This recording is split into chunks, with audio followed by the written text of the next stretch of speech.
Do you suffer from painful, heavy periods, PMS, mood swings, or migraines? Are you tired of being told they are just normal parts of life? Or are you afraid your child's going to suffer these symptoms too? At Vividis, the full of life company, we take the pain, misery, and confusion out of those menstrual cycles and replace them with tools of empowerment and time management so you can be Vividis. Visit embracingflowpodcast.com for more information on transforming your cycles from ow to wow. Ever felt frustrated being told PMS, heavy bleeding, and cramping are just normal parts of life? You're not alone. I loathed my monthly cycle for decades. That all changed when I earned 3 health coaching certifications discovering something incredible. Your period is vital. It is an outward sign of your inner health, and it holds the key to unlocking your full potential. I've been there battling heavy, painful periods, and I turn them into cycles with minimal PMS and cramping. Today, I'm on a mission to share that information with you. Pour a cup of your favorite drink, get comfy, and grab your headphones as we embark on a candid and empowering journey of self-discovery. Together, we'll demystify menstrual cycles, explore cyclical living, delve into natural birth control, and guide parents through those crucial period talks with tweens and teens. It's time to break the taboo around menstruation and embrace the wisdom it holds. I'm your host, Heather Allmendinger, and this is the Embracing Flow podcast. Welcome and hello, everyone. Thank you for joining us on Embracing Flow. I'd like to introduce our guest today, an expert at Embracing Flow, Cai Graham. Thank you so much for joining us today, Cai. How are you? I'm good, Heather. Thank you for this. It's a real treat to be here. So thank you for the opportunity to chat to your audience. I love that you are here. Listeners, Cai Graham is a family anxiety support specialist focusing primarily on teens and young adults. Cai is an international speaker, podcaster, and Amazon #1 bestselling author. Imagine your once anxious teenager now conquering stress, excelling at school, and feeling confident in their own skin. I make this happen, Cai. That is an amazing quote. Cai uses her 4-step changing pictures approach to eradicate specific anxiety issues in 2 sessions. This fun technique is fun, fast, safe, and it's offering a swift and effective outcome every time. That sounds amazing that you are able to do that in 2 sessions. Yeah, it's a big claim, but it hasn't let me down yet, Heather. So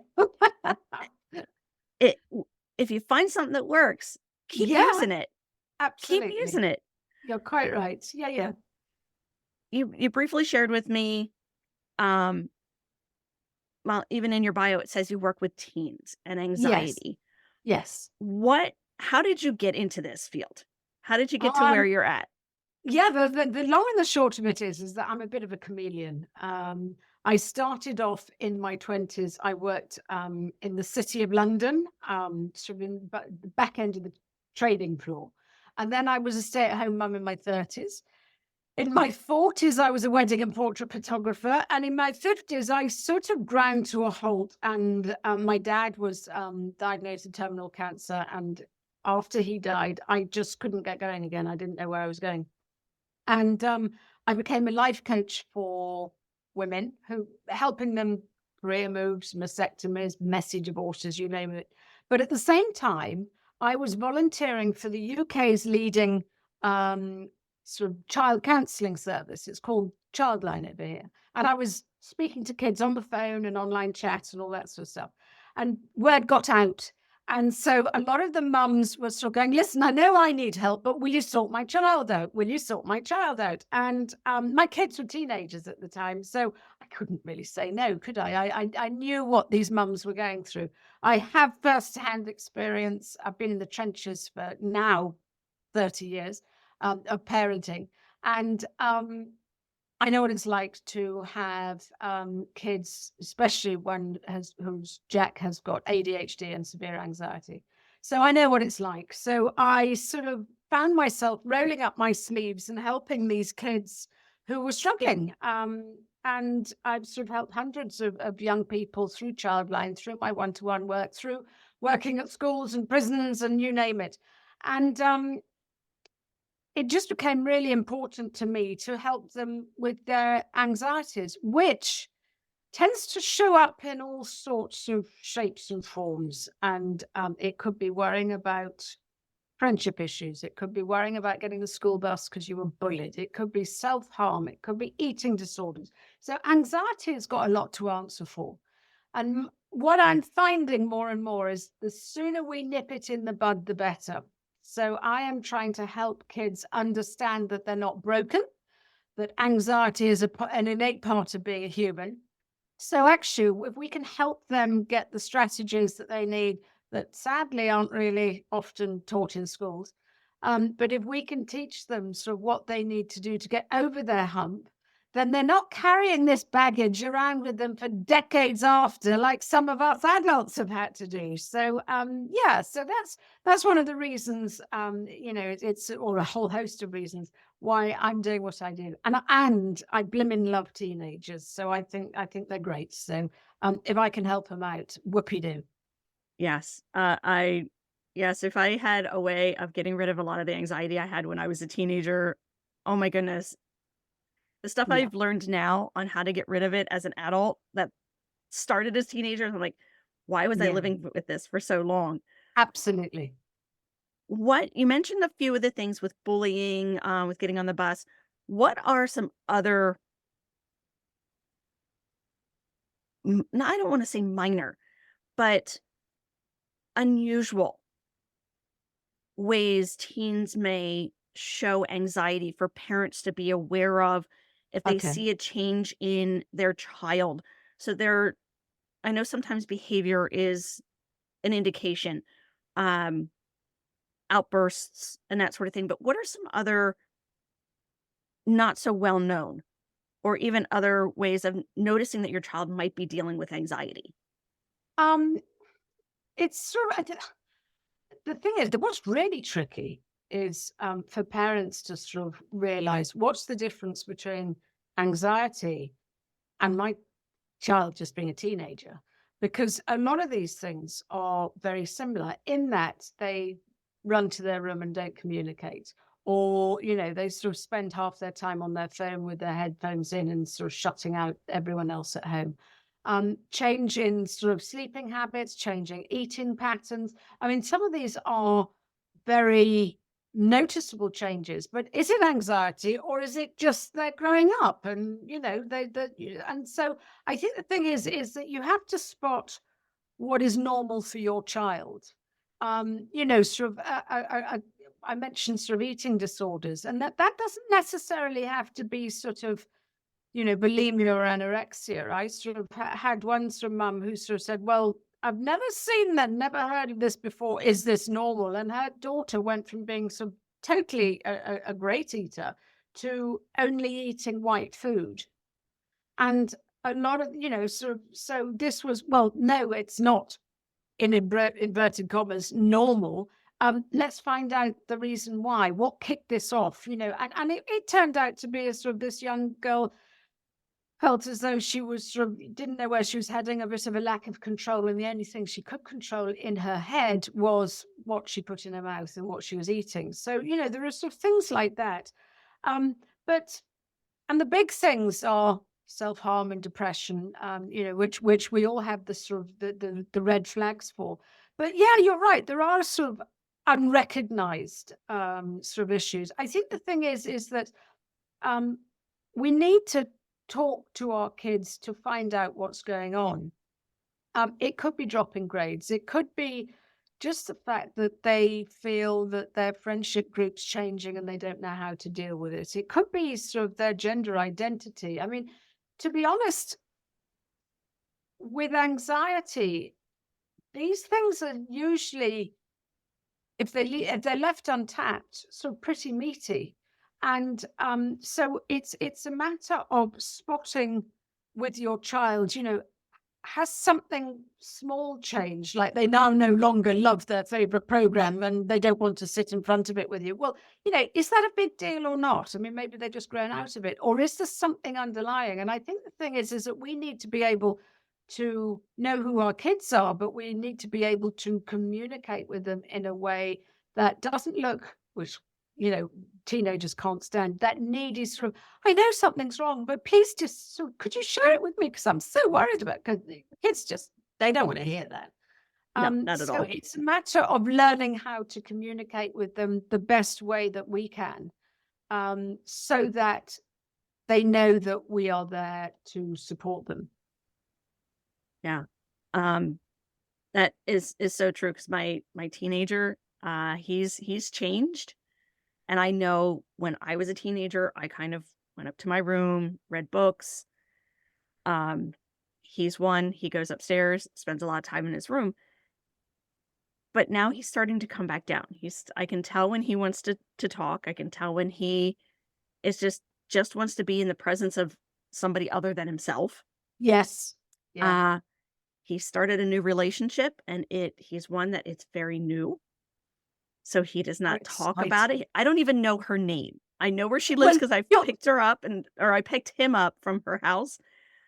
But he's like, it's too new. I don't want, and I'm like, okay. And I've stepped back from it, and Brilliant. You'll be the last to hear as well. and I'm okay with that because he's happy. He's That's learning. amazing. Yeah. But it's him and I have that relationship that he knows he can tell me. And he's Yeah. like, "Mom, this is why I haven't told you." I'm like, "Okay." I've asked him some very deep personal questions, and he's answered them very vaguely, broadly, but that's how he answers them. So Well, yes, lucky you, because there are lots of kids that don't even feel that. So you're obviously doing something right. So keep doing it. I've just let him know from the time he was young, he can tell me anything. I've kept those conversations to myself. I haven't Yes. shared them. His dad doesn't know about them. My partner doesn't Yes. know about some of the stories because they're not my stories to tell. I've learned that they're not mine.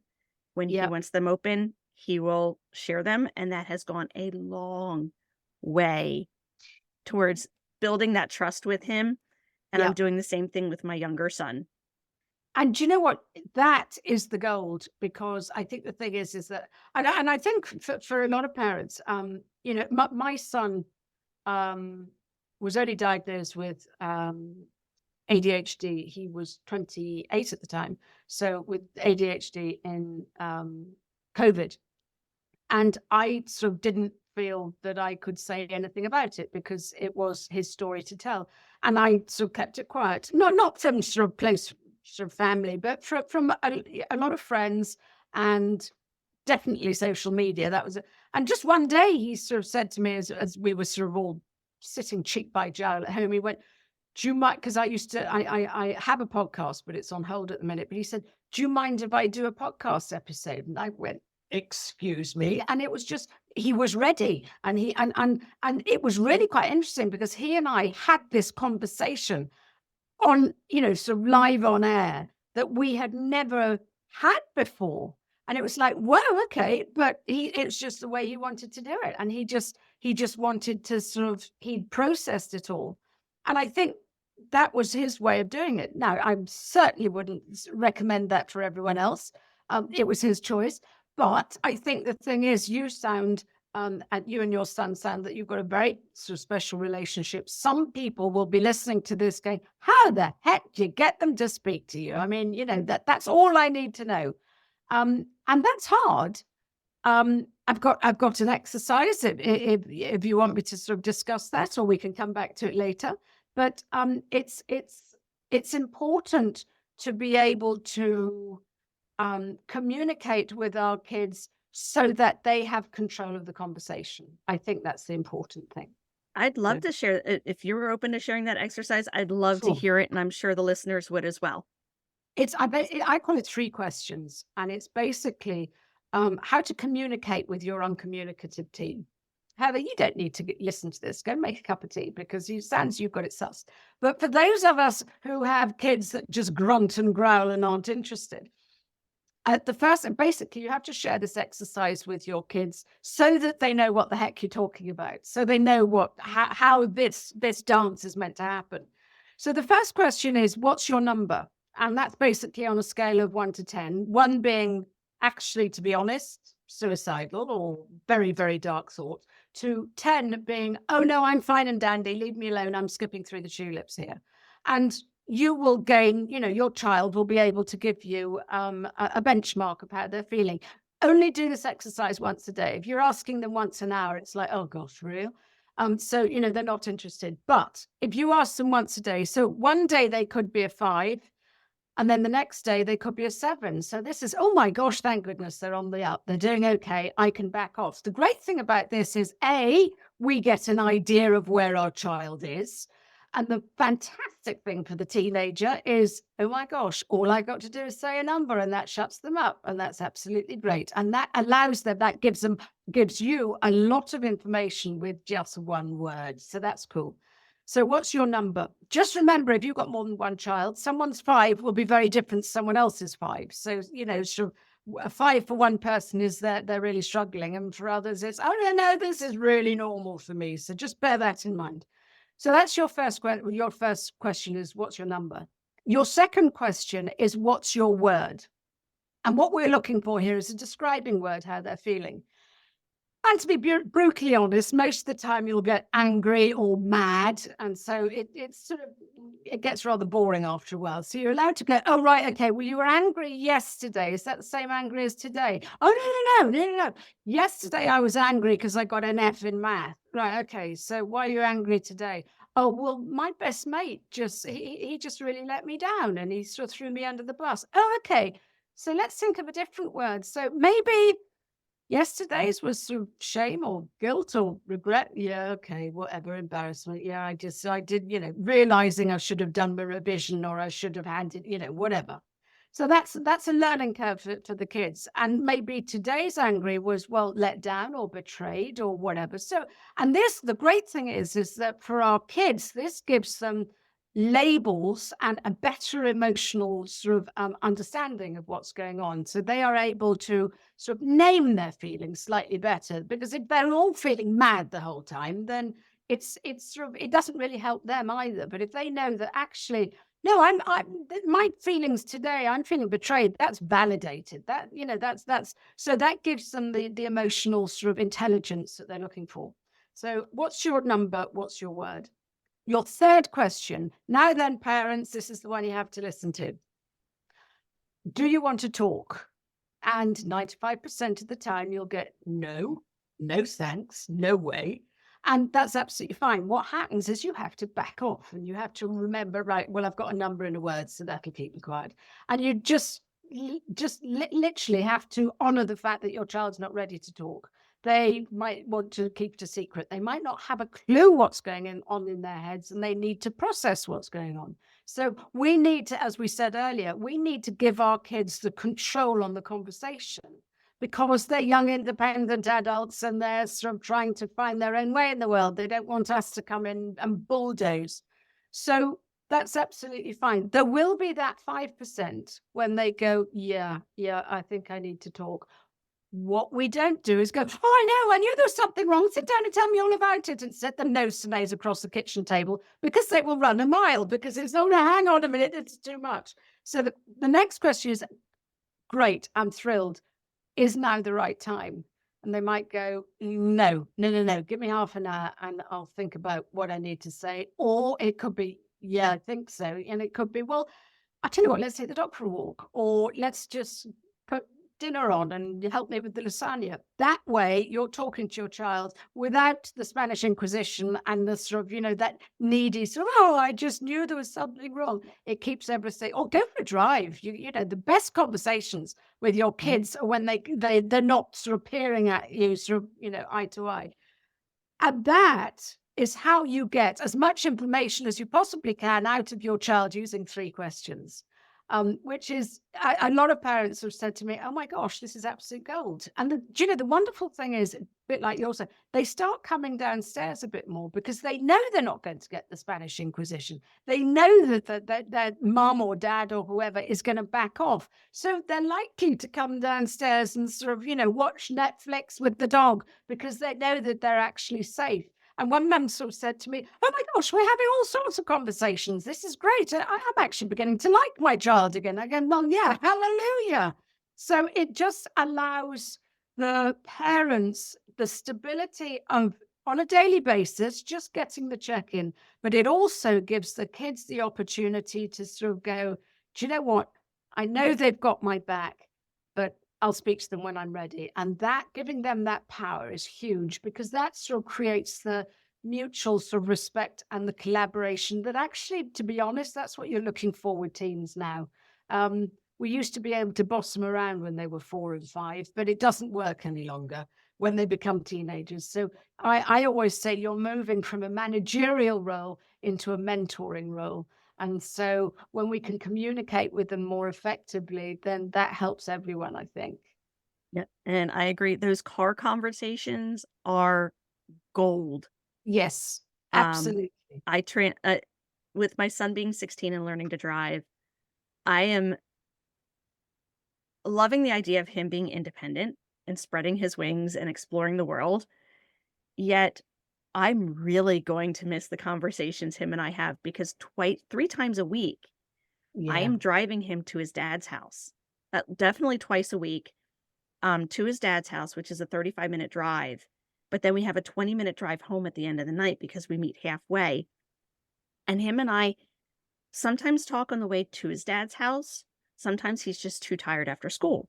Yes, that's yeah. Other times he's very open to talking, especially if his brother has a headset on and his brother really can't hear him. And the conversations we have Yeah. are just, I cherish them. I treasure them. I look forward. Everybody's like, why are you driving him that far? I'm like, that is time with him that I'm not going to have for Yeah. very much longer. He's going to be gone. I know what his plans are. He's not going to be going to college here local. He's going to be going to, I don't know where exactly he's going to end up, but he's not staying in the county where I'm at. He's probably not staying in the state where I'm at. And you've given him the wings to fly, which is that is success in its entirety. The sad thing is that success always doesn't feel great, does it? I mean, oh yeah, I should be happy, but I am happy for them, but it's hard. My son, he's 30 now, but in October, I'm in the UK, and he moved to Toronto, and he's living there now, and everyone's going, and I am missing him hugely. Um, but the other side of the coin is I've never seen him look so happy. And that's what it's all about, isn't it? Yeah. Is wanting your kids to be happy, wanting them. And, yes, he has anxiety, and yes, he has ADHD, and he's flying despite of that. And it's just wonderful when our kids, sometimes they don't know what they want, but giving them the courage and the confidence to be able to say, do you know what? I'm going to try it anyway. I think that's gold. That's brilliant. Yeah. So yeah, We're- bravo. Thank you. We're giving them a place to land. We're allowing them to test their wings, but Yeah. we're giving them a place to land if they find where they're flying is not where they want to be. And Heather, your sort of chats every week are creating a massive foundation for that. And you don't know, you'll be sort of chatting on FaceTime or video, in a couple of years' time, and it'll still be the same because he's used to it, and he's used to communicating with you. So yeah, lucky you. Well done. Thank you. I appreciate hearing that, especially from somebody who works with this age group. Yeah, no, And it's special. I think the lovely thing is your kids get older, and to be brutally honest, people sort of, so once they get older, they don't need you. Oh boy, they do. Oh yeah, they do. It's just the goalposts change. And I think this is the problem for parents, is the fact that we have our kids, we have our babies, and we're given all these manuals and books that sort of say this is what should be in this nappy, and this is what you do when they need winding. And they even tell you about the terrible twos, and that's absolutely lovely. And and then you think you've got this parenting lark sorted. And then bam, something happens and they become teenagers. And a lot of the time then we don't look for support. And I think that's because what tends to happen is many parents sort of say to me, I can't, can I be anonymous, when they're asking questions in a group or something, or I don't know how to ask this because I feel I'm letting my child down. A lot of the time it's, I'm worried about being a rubbish parent and that sort of stuff, which we all have that guilt. But I think the thing is when our kids become, they become teenagers, they become sort of independent adults that, and so their problems are very real and they're sometimes quite big. And so if we're, let's sort of say, for example, a mum finds her son's been stealing or something, but if I say that out loud, people are going to judge him and think he's a bad kid, and he's not. He just needs a helping hand, and so I can't voice that because otherwise I'm letting him down. So I think the thing is, rightly so, as you said earlier, it wasn't your story to tell, and a lot of parents feel that. But then on the back of that, we feel isolated and confused. And where do I go and what do I do? Because I can't ask anyone and tell them what's going on. So it's a tricky time parenting teenagers because as I said, the goalposts have changed, and it's hard sort of often looking for the advice that we so desperately need. And our kids, once we know how to do it better and differently, then our kids will benefit. But when you're going through that storm, it can be quite tricky to negotiate. And then with that situation that it's not your story to tell for the parents that come to, is it good for them to kind of use third party, or this is the situation without really diving in depth? Like, how can they navigate that? Because I know that we all go through that without it really doing a lot of, I don't want to say damage to our body, but in a way it is. It's tearing up Yes. our insides knowing that our child's going through that, but we don't want to share their story because we don't want to we don't want to step out of turn, Yeah. but we Yeah. need to voice that to somebody to better be the grounding for our child. So is there something that we can do as parents to help Do you know, us? to be brutally honest, this is exactly what I was going through in the middle of COVID with Jack. And it was very isolating and it was scary. It was scary because he came down to me one day at 11:30 at night going, I can't go on. And his dad sort of said, can we just, will you have this chat with mum? It's late. Let's just all go to bed. And I was going, no. Off you go, husband. Yeah. And so Jack sort of sat down and he just sort of said, no, I'm suicidal here. And it was like, oh my gosh, what do I do? And my parent hat was just spinning and panicking. And I just thought, no, I've got to be a leader here.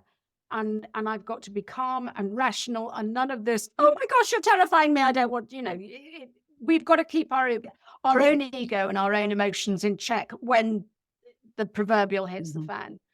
And I had this basically the way I pulled through it was by taking action. I first of all went through a number of sort of situations with him and tried to get as much information from him as I could. He was willing to talk now. It all came out. And so it was very much, I got to the stage, Heather, where I turned around and said, I have no idea what I'm doing here. I've never parented a suicidal teenager. I've advised, but this is real for me. Now it's happening. And I've never done it. I've never parented a child who I think has processing difficulties and I'm not medically trained, so I couldn't, but I said, this is what I think's happening. And you and I are going to walk shoulder to shoulder all the way through this. And I think the thing is that once your child knows that you've got their back, once they know that there is no judgment, once they know that you are their safety net, that you are their sanctuary, it's actually you and them against the world. Now, a lot of the time, parents are, sort of, we as parents, we sort of feel, but I've got to have all the answers. And the thing is, well, good luck with that, and so when I just sort of said to Jack, I'm sorry, I have no idea, but you're not going to go through this alone. You and I are going to navigate this step by step. And he just went, that's all I wanted to hear. That's all I need, is the fact that the two of us will try and find out where we're going. So we don't, and it is hard, we don't necessarily have to share it with a multitude of people. What I do know is I went straight onto Google and I was just trying to find as much information as I could. And I tried to, in the middle of lockdown, try finding someone that's going to give your child an ADHD diagnosis. It's not easy. But we sort of, I basically sort of did that. This is what I think we need to do until we get other advice. How does it sound? And he will go, well, yes to this and no to that. And between us, we sort of navigated what was going on. That's easier said than done when your child's speaking to you. When your child is not speaking to you, slamming doors and going, I hate you, I wish you weren't my mum. I mean, it's hard. We have, and this is the whole point. What I think we have to realize is our kids can be horrible to us. And it's sort of a rite of passage. Sorry, but that's the way it is. It's not because they hate us. It's not because we're rubbish. It's because we are the safe place. Because our children are floundering, they're struggling, they're scared, they're confused, and so they lash out. And they will lash out at you because they know you'll take it and you'll shoulder that burden. And they'll get out to go and see their best mate's mum and hi, Mrs. Adams, how are you? And you go, why is my child being so charming when they're an absolute cow to me at home? And the reason is because they can. And it's our job to be there. And no, we don't tolerate rudeness. We don't tolerate disrespect, but we tolerate that lashing out when they feel as though they've got nowhere to turn. And it's I don't like what you're doing, but I still love you deeply. And I think the thing is that our kids need to feel, we all do. We all need to feel loved, understood, and respected. And our teens especially, because they have, they've got a messed up world with, we're handing them a bad economy. Sort of the people that are running our countries, possibly not ideal, but I'm not going to get political. The planet's imploding. It's sort of, we're ruining. Sort of the climate change is having a big impact, and our kids are. I've got so many kids that are sort of saying, "What's the point in working hard? I'll never be able to afford a home," and I get it. And we are sort of handing them a bit of a broken world at the minute. And so that's on the macro level. On the micro level, we need our kids to know, I adore you. You are, you are my child, love you dearly. I don't really like what you just said. I don't like how you're behaving, but you as a person, you're my number one. Because when they get that, some of the confusion goes away. Some of the upset and the fear and the isolation and the what ifs, it's just knowing that we're in their corner. As Jack said to me, he said, I don't know where we're heading either, but at least we're going to be doing it together. And I think that makes a massive difference for our kids to know that we're there without being too judgmental of them. Yep. I'm having my younger son is showing behavior issues, and it's been manifesting for the last few years, and finally they're like, yeah, you need to really take him to your pediatrician and start this process. I'm like, okay. And there's talk of low levels of autism, low levels of ADD.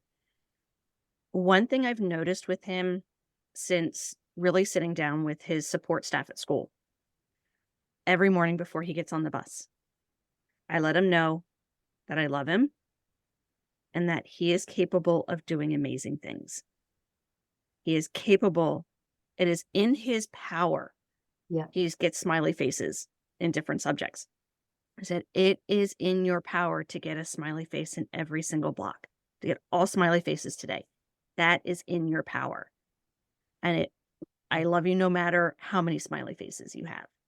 Yeah. And I look him in the eyes. I lift this because he has his chin. I lift his chin up and I look him in the eyes and I tell him this. He's come home.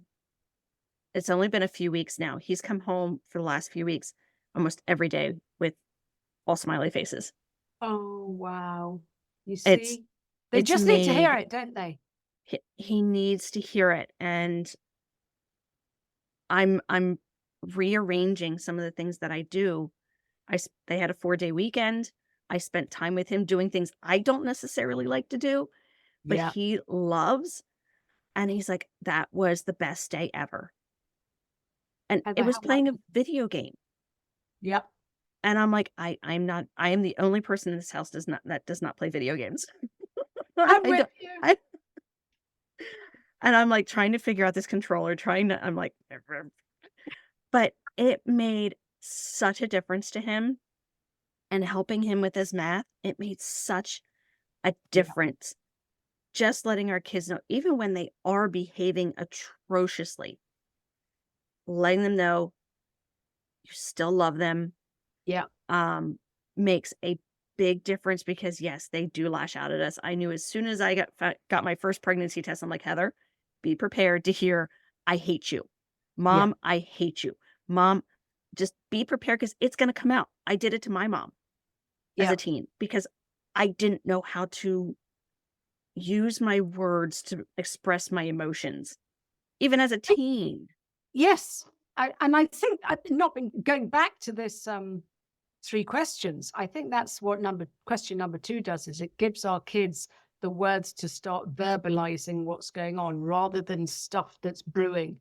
And yeah, it just sort of gives them another tool for them to realize what's going on and the fact, oh my gosh, there's a word for that. My best mate was like that, and there's a word for that. I felt like this because I sort of, someone laughed at me, and there's a word for that, which then teaches them that other people are going through this. And I think it's important to allow them to just navigate to how they're feeling. We taught, I mean, and that's for the parents. That exercise is for the parents, which is, I'm going to use that with my children as well. What about the teens? Is there an exercise for the teens that aren't ready to talk to their parents? They give the parents the number, they give the parents the word. They say, no, I'm not ready to talk.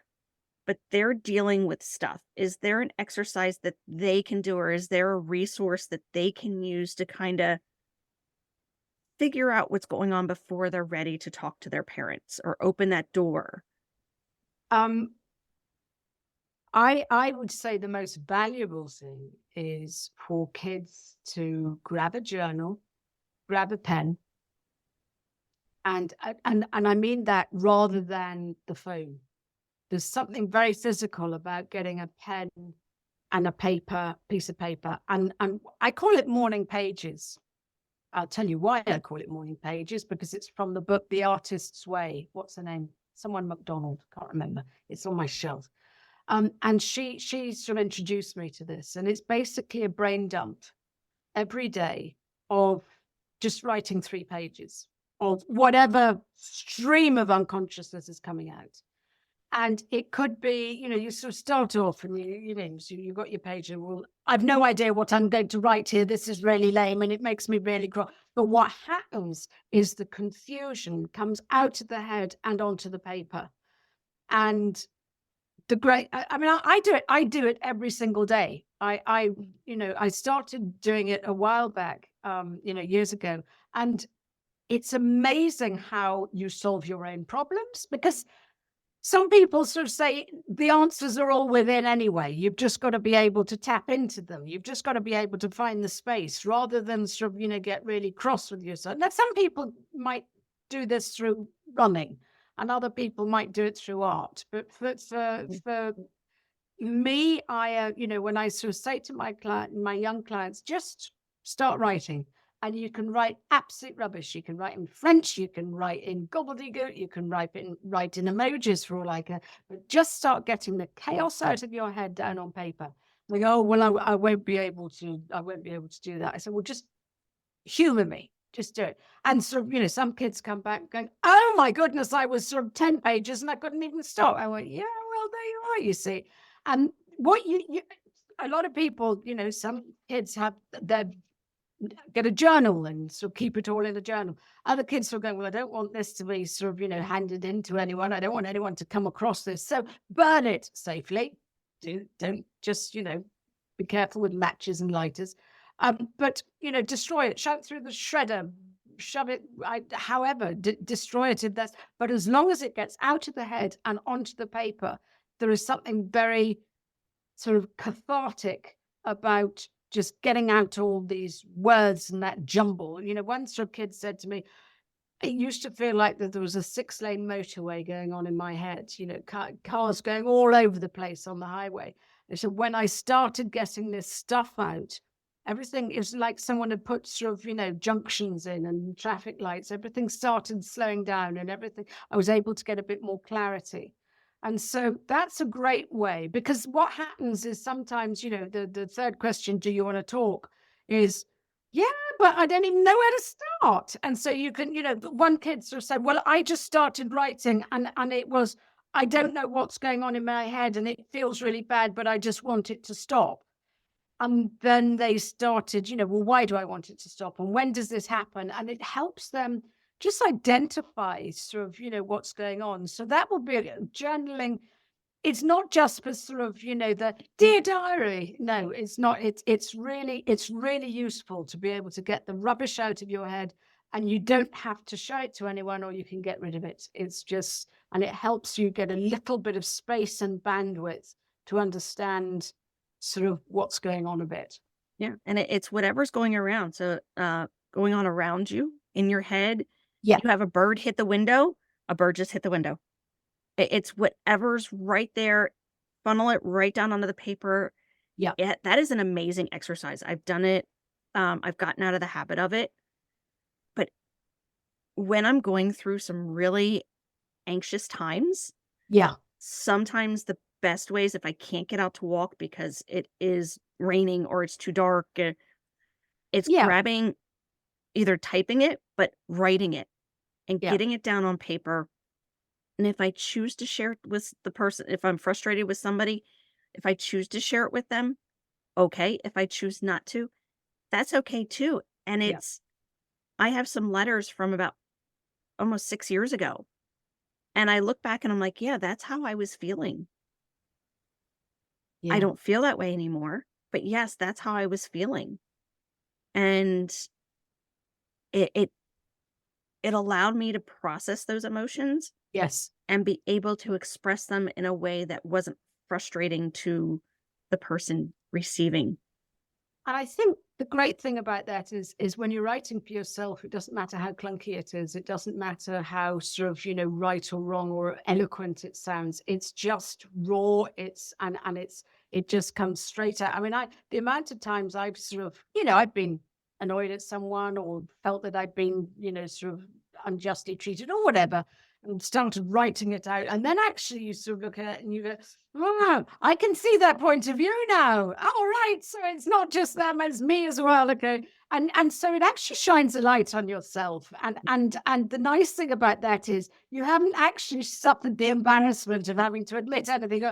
Oh, right. Now I can see it slightly more clearly. So it's a great way of sort of giving you a perspective about something, and so you don't go put your size 25 foot in it and make a fool of yourself. So, and also it's given me clarity, so I can actually verbalize better what I want to say, rather than go, you've always made me feel it's right. Hang on a minute, that's not going to go down so well. Yeah. So let's have a look and sort of have a slightly more structured approach where I can get my point across. Because actually, when you first throw all this stuff out on paper, a lot of the emotions come with it. And so you've got rid of those. So when you are having a tricky conversation, you've gone through, it's not as raw, you've gone through it, you might have rehearsed it. And so you are not going off on the deep end with the sort of, the tantrums or the hissy fits or whatever. It's a bit more measured. So that means it will be received slightly better, one hopes. So yeah. Yeah, and I agree. You have a book, I a do. workbook. Yeah. Can you tell us about this workbook? I mean, I know that's like, I don't know if what we just discussed is kind of part of the workbook or if it's, but you had Um, mentioned this workbook. It's called Fearless and Free. I'm holding it up to the camera for anyone Mhm. watching. And it's a step-by-step blueprint to conquer anxiety. And what it is, it's aimed at parents, but it's also aimed at the kids. So what it does, it's sort of broken down into sort of various chapters. The first chapter is sort of basically just helping people understand what anxiety is, because I don't want people to feel I've got anxiety and I'm broken. No. Anxiety is an innate part of being human, and we all have to deal with not only the technicolor, glorious parts of life and the wonderful feelings, but we've got other feelings as well that sort of, redress the balance. People call them bad and negative. I don't think they are, but sometimes they're a bit stronger. And we need to appreciate that that's normal. Anxiety is normal. So that's what this book starts off by telling you. It then gives a lot of advice for the parents, what to do when, and how to understand your child. That 3 questions exercises in there as well. And it's the do's and don'ts, what to say, what not to say, and sort of the signs to recognize. And so that gives the sort of parents a bit of a sort of guideline on what to deal with. It then addresses a lot of the issues for the kids. What causes anxiety, and so for some people it could be public speaking, for someone else it could be asking that cute guy out or whatever. Lots of different things. And so what is it for you particularly? And so it goes through lots of examples. You go, oh yeah, that would make me feel a bit, oh yeah, that as well. And to know that everyone else is in the same boat. Some people are sort of hiding it better, some people are just taking it in their stride, and other people are struggling at various points. What it then does is it gives you lots of different exercises. Do this when, do that when. If that doesn't work, try this one. It's a book. I'm just holding it up now. It's not a sort of read, one chapter at a time. It's got pictures in it. I want you to write in the margins. It's got checklists, so you can sort of go, oh yeah, well that'll work really well when I'm next in chemistry or something. And so it helps you identify your triggers, find the coping strategies you need, and then sort of gives you a plan of, well, we don't want to get rid of anxiety. People sort of say, will you help my child, get rid of their anxiety? No, anxiety makes you feel a bit nervous before exams. Anxiety makes you pay attention when the number 74 bus goes careering past. Anxiety stops you putting your hand in the flame. Anxiety makes you realize, hang on a minute, someone's just said something and I need to pay attention. So it's our early warning system, and we do not want to get rid of that. But what happens is anxiety, for those who struggle a little bit more than others, gets its knickers in a twist. And so we need to unravel that sort of that wiring and that thought process. And so there are strategies how to beat the negative sort of thinking, and what to do in the future when this sort of thing happens. So yeah, it's available on Amazon. CaiGraham.com/fearless is easy, but otherwise just look for Fearless and Free, and you will find it there. And it's just a blueprint that you're supposed to pick up and put down.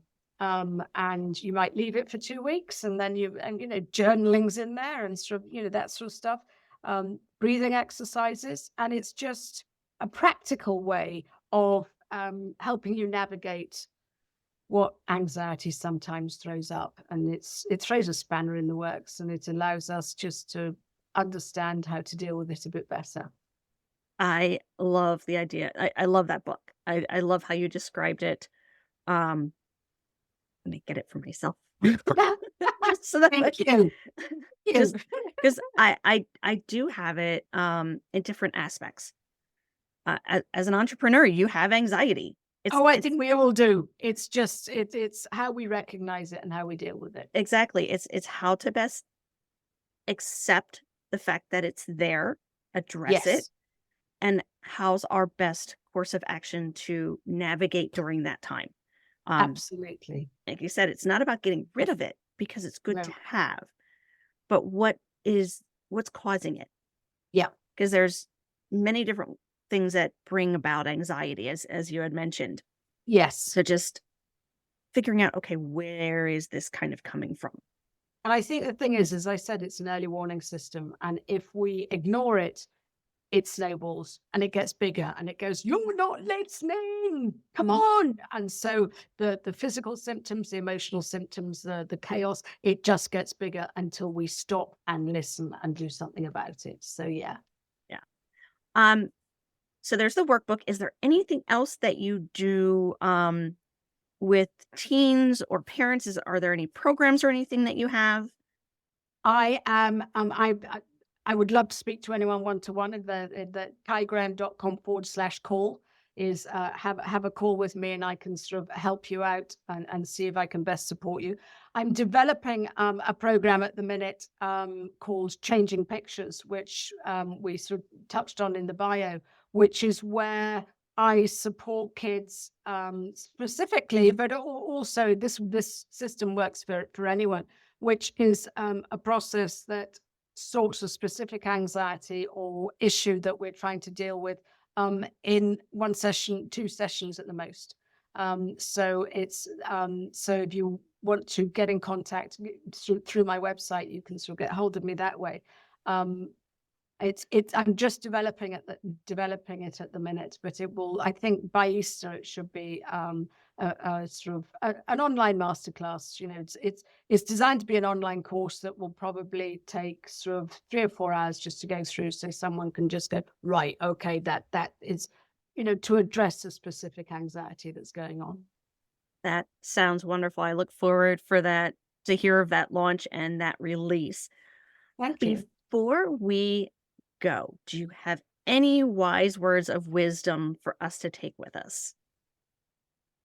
Just for kids who've got anxiety and whatever causes it, you are not broken, as we said. Anxiety is a learned behavior, not so it can be unlearned. You know, at sort of 18 months we weren't anxious, so we've learned how to be anxious, and we can unlearn that. But also for parents, you are doing that. If you're listening to this, you are doing the best job that you can. So please don't beat yourself up. We are all in the trenches. And sometimes, you know, we are coping and other times we need support. And there's nothing wrong with that.